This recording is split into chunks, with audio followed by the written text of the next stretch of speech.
ఏదైనా ఉంటే స్వయంగా నేనే వచ్చి ఆ గ్రామాలకు వచ్చి నేను మాట్లాడతాను. మీకు నష్టపరిహారాన్ని సరైన రీతిలో ఇప్పించి, లేదంటే అవసరమైతే దాన్ని ఇంకొక వైపు మార్చి కూడా పరిస్థితిని మేము తీసుకుంటాం. కానీ ఎందుకంటే నేనే చెప్తున్నా, ఒకసారి లక్షలాది ఉదాహరణకి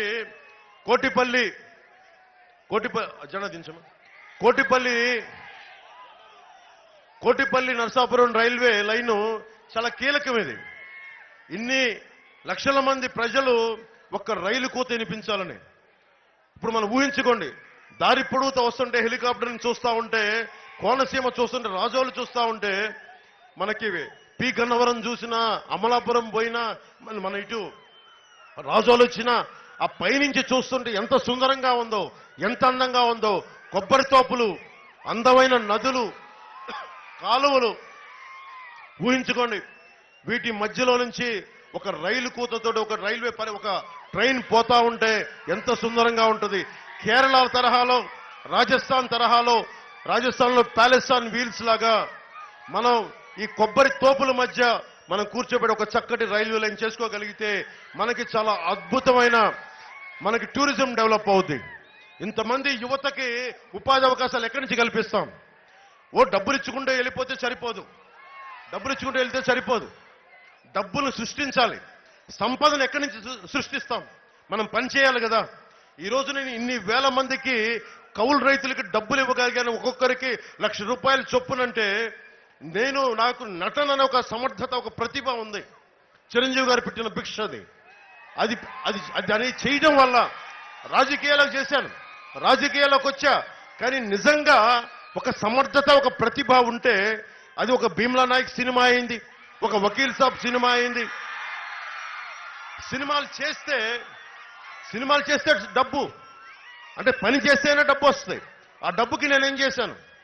నేను కూర్చోబెట్టి నేను రైతాంగానికి హెల్ప్ చేయగలిగాను. అదే ప్రభుత్వం కూడా సంపద సృష్టించాలి, ఉద్యోగాలు ఇవ్వాలి, ఉపాధి అవకాశాలు కల్పించాలి. రైతాంగానికి సరైన కాలువలు పూడికి తీసి డ్రైనేజీల వ్యవస్థను బాగు చేసి నిజంగా పంట పండే పరిస్థితులు పెట్టాలి, సంపద సృష్టించాలి. అప్పుడు ఎవరికైనా సరే దారిద్ర్య రేఖ దిగువనున్నా కానీ, ఎస్సీ సామాజిక వర్గానికి కానీ, బీసీలకు కానీ ఎవరికైనా సరే మన డబ్బు ఇవ్వాలంటే సంపద సృష్టించందే ఎంత డబ్బుని అప్పులు తెచ్చి పెడతాం మనం? మీరు చెప్పండి. నేను సంపదను సృష్టించాను కాబట్టే కౌలు రైతాంగానికి ఇచ్చాను. జగన్ చెప్తా ఉన్నాడు, కూటమి ప్రభుత్వం వస్తే మన సంక్షేమ కార్యక్రమాలు ఆపేస్తామని చెప్పాం.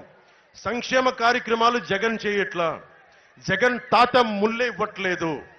ఇది మన డబ్బు. మనం తినే ప్రతి గింజ మీద, తాగే ప్రతి బొట్టు మీద, మనం ఏమి చేసినా పన్నుల మీద పెట్టే ట్యాక్స్ ప్రభుత్వానికి కడుతున్నాం. బ్యాంకులో డబ్బులు ఉంటాయి, బ్యాంకులో డబ్బులు ఏం చేస్తాం? మనకి డిపాజిట్ చేస్తే ఆ మేనేజర్లు వాళ్ళ సొంతది కాదు ఆ డబ్బు. అలాగే ప్రభుత్వం మీద పెట్టిన డబ్బు జగన్ సొంతం కాదు, అది మనందరి డబ్బు.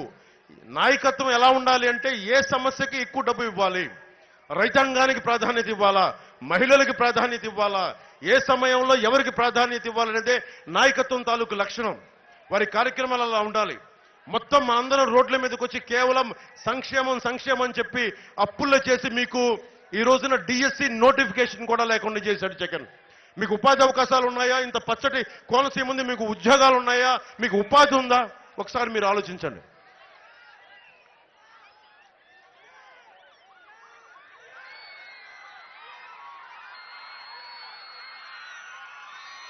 ముఖ్యంగా అంతర్వేదిలో, ముఖ్యంగా మత్స్యకార సామాజిక వర్గానికి కూటమి ప్రభుత్వం ఒక జట్టి రావడానికి, ఒక ఫిషింగ్ హార్బర్ చేయడానికి మేము సంపూర్ణంగా కృషి చేస్తాం.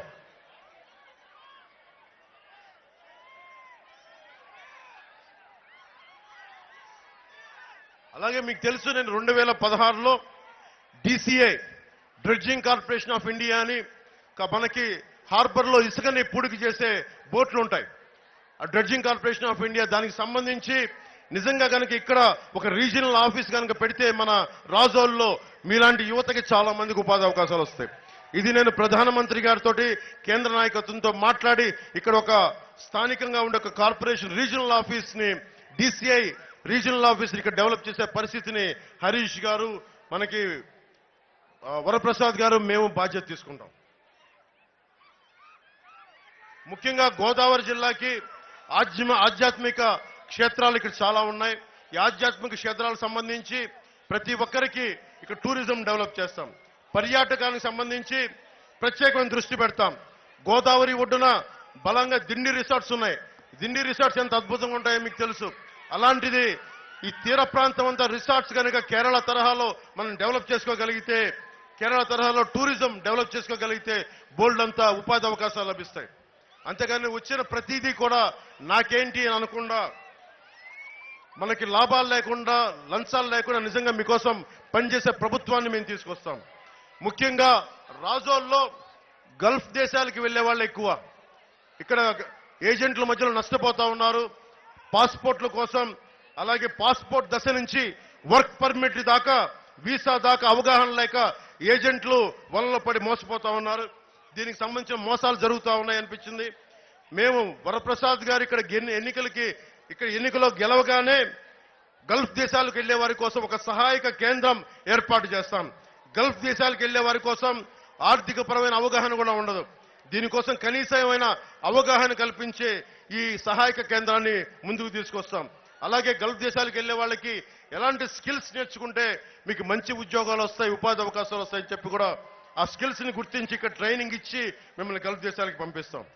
అలాగే రాజోలు ప్రాంతంలో మనకి గోదావరి సంగమం, వశిష్ట, మనకి గోదావరి సంగమం చాలా గొప్పది.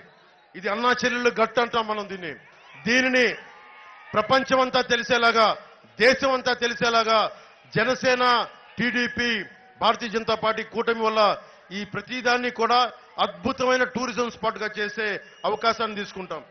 ముఖ్యంగా కోనసీమ పి గన్నవరం కానీ, అమలాపురం కానీ, మన రాజోలు కానీ, ఈ మూడిటికి సంబంధించి సినిమా షూటింగ్లకు రావాలి అంటే ఇక్కడ నిజంగా సినిమా స్టూడియోలు డెవలప్ అవ్వాలి. ఇక్కడ ఇది చాలా అవసరం.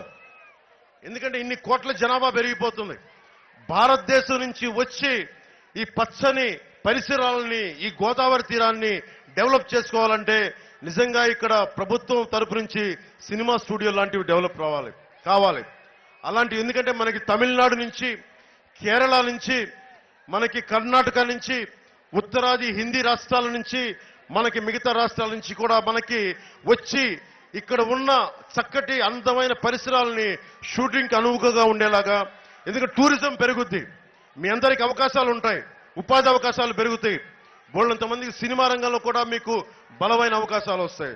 అది కూడా మేము ముందుకు తీసుకెళ్తాం.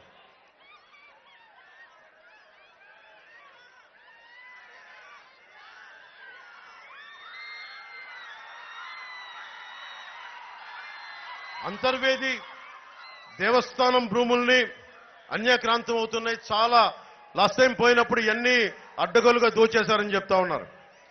దేవుడి మాన్యాలు ఎవరు తీసుకెళ్లినా చాణక్యుడు చెప్పినట్టుగా తరాలు ఎగిరిపోతాయి. దేవుడు మాన్యం ఎవరు ముట్టుకున్నా తరాలు ఎగిరిపోతాయి, గుర్తుపెట్టుకోండి. దేవుడి మాన్యాలను తిరిగి దేవస్థానానికే చెందేలాగా మేము బాధ్యత తీసుకుంటాం. అలాగే రాజోల్ని స్మార్ట్ సిటీ చేస్తామని ఓఎన్జీసీ ప్రకటించినా దానిని వెనకాల పడే వాళ్ళు ఎవరు లేరు. అలాగే రాజోల్ని స్మార్ట్ సిటీ చేసే బాధ్యత హరీష్ గారు, వరప్రసాద్ గారు, మేము కూటమి ప్రభుత్వం తీసుకుంటుంది. ముఖ్యంగా ఓఎన్జీసీ కానీ, గెయిల్ కంపెనీలు కానీ వారికి ఒకటే తెలియజేస్తా, మీరు కనుక పోయినసార్లా మీరు అండగా నిలబడండి. ఈసారి మా కొద్దిపాటి మెజారిటీ కాదు, ఆయన్ని ఎంపీగా భారీ మెజారిటీతో గెలిపించండి, ఈయన ఎమ్మెల్యేగా భారీ మెజారిటీతో గెలిపించండి. ఏం జరుగుతుందో చెప్తాం. ఓఎన్జీసీ గెయిల్ పైప్ లీకులు జరుగుతూ ఉన్నాయి, పర్యావరణం దెబ్బతింటా ఉంది. మన ప్రతినిధులు వెళ్తే మనకి గెయిల్ కానీ ఓఎన్జీసీ ప్రతినిధులు వాళ్ళ దగ్గర దాదాపు 200 కోట్లు తీసేసుకొని మనం ప్రజలు నష్టపోతా ఉన్నారు. నేను కేంద్ర ప్రభుత్వంతో మాట్లాడి, మీకు తెలుసు ప్రధానమంత్రి గారి స్థాయికి వెళ్ళి కూర్చొని నాకు మాట్లాడగలిగే సత్తా ఉన్నవాడిని, అమిత్ షా గారితో కూర్చొని మాట్లాడగలిగేవాడిని, ఎంటైర్ ఈ రోజున కూర్చొని అలయన్స్ ని రెడీ చేసిన వాడిని. మీరు వెళ్ళి పంపిస్తే నేను వెళ్ళి కూర్చొని మాట్లాడతాను. ఓఎన్జీసీ అధికారులతో కానీ, రిలయన్స్ కానీ, గెయిల్ కానీ ఏమైతే లీకులు ఉన్నాయో నేను వచ్చి క్షేత్రస్థాయి పరిశీలన చేస్తాను. ఒక రాజకీయ నాయకుడిగా, ఒక పార్టీ వ్యవస్థాపక అధ్యక్షుడిగా నేను ఏం మాట్లాడినా ప్రజా పోరాటం అవుతుంది తప్ప, రేపొద్దున వరప్రసాద్ గారిని మీరు ఎమ్మెల్యేగా లోపలికి పంపి చట్టసభలోకి పంపించిన, హరీష్ గారిని మనకి లోక్సభకు పంపించిన మాకు బలం ఉంటుంది. గొంతు పట్టుకొని నిలదీసి అడగగలం. గెయిల్ చేత, ఓఎన్జీసీ చేత ఈ పైప్ లైన్ తాలూకు కాలుష్యాన్ని తగ్గించి ప్రతి గ్రామం పచ్చదనం పోకుండా మీ ఆరోగ్యాన్ని సంరక్షించే బాధ్యత, కాలుష్యం లేకుండా చేసే బాధ్యత మేము తీసుకుంటాం.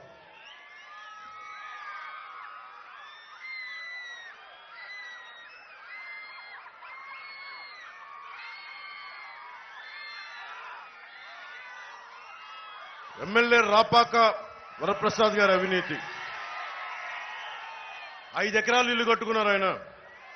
సెంటు పట్టా పేరుతోటి పేదలకి ఉచిత ఇళ్ల స్థలాలు 1000 కోట్ల అవినీతి జరిగింది.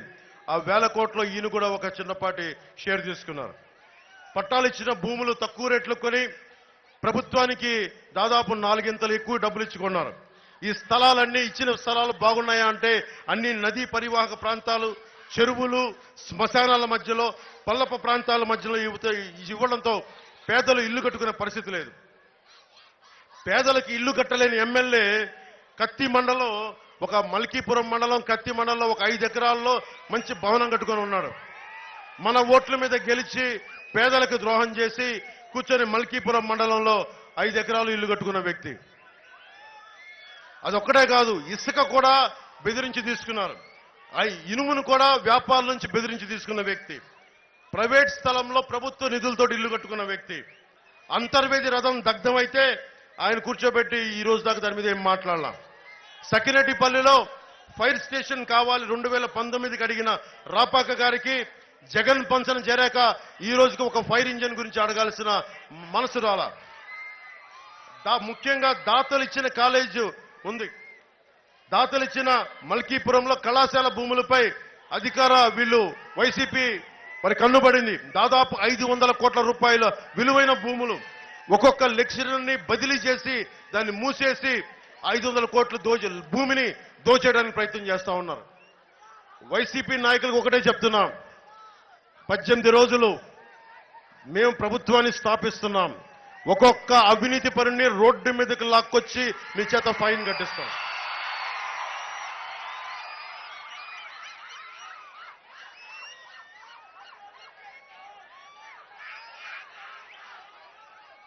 అలాగే చింతలమర్రిలో రాపాక గారు పర్మిషన్ లేకుండా చెరువులు తవ్వకాలు చేస్తున్నారని దృష్టికి వచ్చింది. ఇక్కడ ఓఎన్జీసీ పైప్ లైన్, రొయ్యల చెరువులు పెరిగిపోవడం వల్ల తాగునీరు కూడా ఇబ్బందిగా ఉంది. ఇందాక వరప్రసాద్ గారు అదే చెప్తున్నారు, ఇంత నీరుండి కూడా తాగునీటికి ఇబ్బంది ఉంది అంటే కేంద్రం ప్రధానమంత్రి గారి నాయకత్వంలో జల్ జీవన్ మిషన్ ఉంది. ప్రతి ఇంటికి కుళాయి ఉచితంగా స్వచ్ఛత రక్షిత మంచినీరు కావాలి. అది ఈ రోజుకి చేయలేకపోతా ఉన్నారు. మేము చెప్తున్నాం, కనీస మౌలిక అవసరాలు తాగడానికి కనీసం మంచినీళ్లు కూడా ఇవ్వలేని పరిస్థితి. రోడ్లేస్తే వేసిన 2 రోజులకే గుంతలు పడిపోయే పరిస్థితి. ఇవన్నీ మారాలి. ఆ రోజు మీకు గుర్తుంది, నేను ఇదే రాజులకు వచ్చి మీరు రోడ్లు వేస్తారా, నేను వచ్చి నా శ్రమదానంతో రోడ్లు వేయినా మా జన సైనికులతో అడిగితే మీకు ఎన్ని గంటలు వేశారో మీకే తెలుసు. ఈసారి అలా అడగట్లా, మనం కూర్చొని దగ్గరుండి వేయిద్దాం. ఒక్కొక్క అధికారి చేత మనకి లంచాలు అవసరం లేదు, మనకు అవినీతి అవసరం లేదు. మొత్తం ఏ రోడ్లు, ఏ మౌలిక అవసరాలు ఉన్నాయో అన్ని దగ్గరుండి ఒక్కొక్కరి చేత మెడలు వంచి పని చేద్దాం. ఒక్కొక్కరి చేత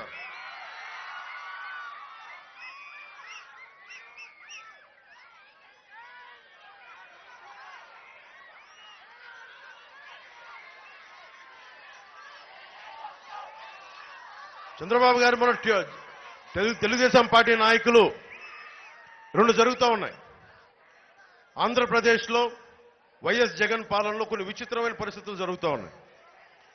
ఎవరు ఎదురు మాట్లాడితే, ముఖ్యంగా అమరావతిలో ఎస్సీ రైతులు మాకు రాజధాని కావాలని మాట్లాడితే వాళ్ళ మీద, ఎస్సీ కులాల మీద ఎస్సీ ఎస్టీ అట్రాసిటీ యాక్ట్ పెట్టారు. ఎవరన్నా సరే సొంత కులం మీద, నేను ఒక మాల సామాజిక వర్గానికి చెందిన వ్యక్తి, లేదా మాదిక సమాజానికి చెందిన వ్యక్తి అయితే నేను అడిగితే నా మీదే ఎస్సీ ఎస్టీ అట్రాసిటీ కేసు పెట్టారు. అసలు అది రాజ్యాంగానికి, అంబేద్కర్ గారి స్ఫూర్తికి విరుద్ధమైంది. అలాగే కొంతమంది బీసీ నాయకుల మీద కానీ ఎవరైనా కానీ ఫాల్స్ ఎస్టీ అట్రాసిటీ యాక్ట్లు. అందువల్లే బీసీలకి రక్షణ చట్టం పట్టుకొస్తుంది ప్రభుత్వం. ముఖ్యంగా చూస్తే గొంది గ్రామంలో మంచినీటి చెరువు పక్కన రొయ్యల చెరువు తవ్వించడానికి ప్రయత్నం చేస్తే అక్కడ ముఖ్యంగా మత్స్యకార యువత అడ్డుకున్నారు.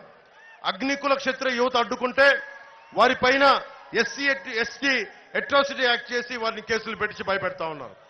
తాటిపాక గ్రామంలో ఫ్లెక్సీలు చించారని చెప్పి కొన్ని గొడవలు జరిగినాయని చెప్పి సెట్టిబలిజీ కులానికి చెందిన వ్యక్తులకి ఎస్టీ అట్రాసిటీ తప్పుడు కేసులు పెట్టారు. నిజంగా తప్పు చేస్తే కేసులు పెట్టాలి.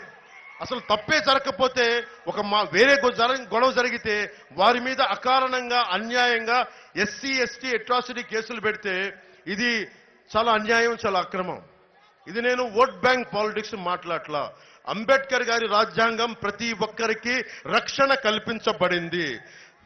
చట్టం నుంచి రక్షణ ప్రతి భారతీయుడికి, ప్రతి కులస్తుడికి కల్పించిన హక్కు. దాన్ని ఉల్లంఘించే హక్కు ఎవ్వరికీ లేదు.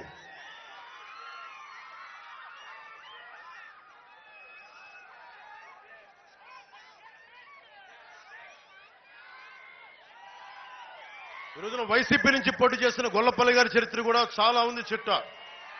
అది మీ అందరికీ తెలుసు. ఇది మనకి 18 రోజులు ఉంది. ఇంకా ఈ 18 రోజుల్లో మీరు ఎలా నిర్ణయించుకుంటారు మీ భవిష్యత్తుని మీరు నిర్ణయం తీసుకోండి. నేను ప్రతి అడ్డమైన ఎదవ చేత మాటలు అనిపించుకుంటా ఉన్నాను. నా మాట హార్ష్గా ఉండొచ్చు, ఇబ్బందిగా ఉండొచ్చు. పడేవాడు నాకు కదా, నాకు తెలుస్తుంది బాధ. జగన్కి ఏముంది, బాబాయిని గొడ్డలతో నరికించిన వాళ్ళు కూడా భుజాల మీద వేసుకొని తిరుగుతాడు. వాళ్ళకి ముఖ్యంగా మీకు చెప్తా ఉన్నాను, ఆడబిడ్డలు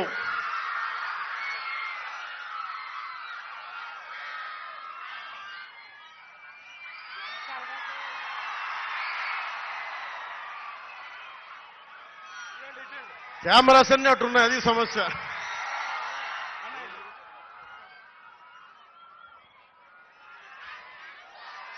ముఖ్యంగా ఆడబిడ్డలు